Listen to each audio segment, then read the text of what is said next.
Objet nombre, SCP-77. Crâne de pourriture. Classe, Euclide.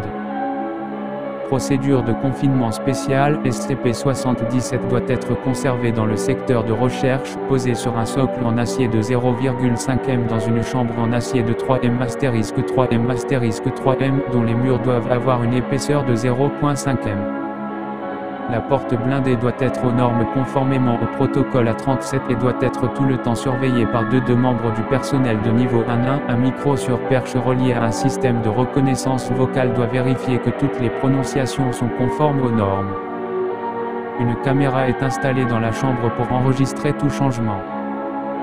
Toutes les 8 heures, un minimum de 1, mais de préférence 3 membres du personnel de classe D doivent rentrer dans la zone de confinement et, d'une voix forte et claire, lire les runes gravées sur SCP-77. La lecture doit être effectuée par des personnes qui comprennent le sens des runes et qui sont capables de prononcer l'intégralité de l'inscription correctement.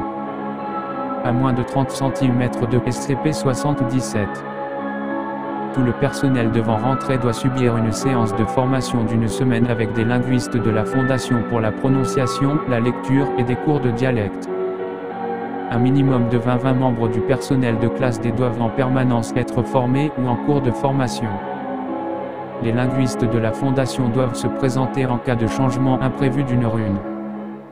Chaque nouvelle série de runes doit être transcrite en phonétique française, et fournie avec des traductions littérales aussi rapidement que possible, voir les documents 077 et pour les traductions archivées.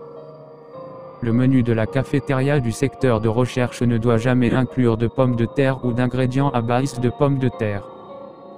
Description: SCP-77 semble être une moitié supérieure de crâne humain gravé de runes, chacune remplie d'une résine noire non identifiée.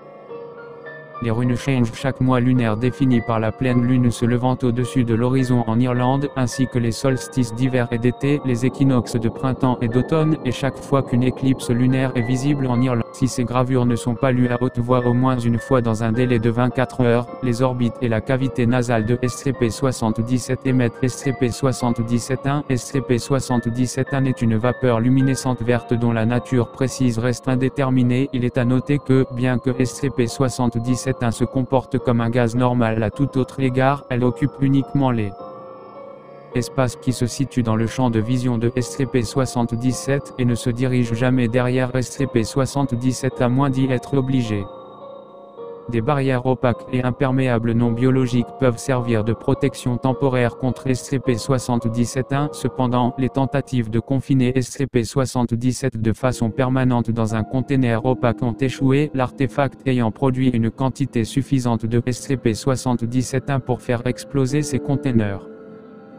Toute matière biologique à l'exception évidente de SCP-77 lui-même qui entre en contact avec SCP-77-1 est instantanément transformée en un liquide visqueux, une sorte de vase malodorante. La vase a été identifiée comme de la chair de tubercule pourri Solanum tuberosum qui ont été gravement infectés par le mildiou Phytophthora infestant. Un cm3 de SCP-77-1 peut transformer plus de 808 grammes de matière biologique.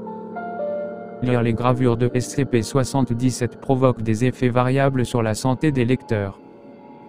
Ces effets incluent la nausée, les crampes, maux de tête, des étourdissements, de l'incontinence, de la fièvre, des éruptions cutanées, des saignements de nez. Les effets s'intensifient d'un temps à mesure de la progression de la lecture des runes et peuvent se cumuler pour les personnes qui lisent les gravures trop de fois consécutivement et ou trop souvent.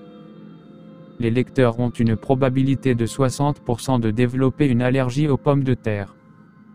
Addendum 077 à 01, l'artefact a été récupéré à partir de dans le village de données supprimées en Irlande. Les habitants avaient construit un sanctuaire autour de l'artefact où la plupart des habitants de données supprimées se livraient à un rituel nocturne. Les fragments des documents historiques, récupérés à partir des restes de l'église du village voir archives 77 à 1576 et la bibliothèque voir archives 77 à 1582, indiquent que l'artefact existait dès 1848, où il est décrit comme protecteur et donné supprimé en 1869. Toutefois, les références à l'artefact sont empreintes de crainte, de ressentiment et rédigées dans un style euphémique.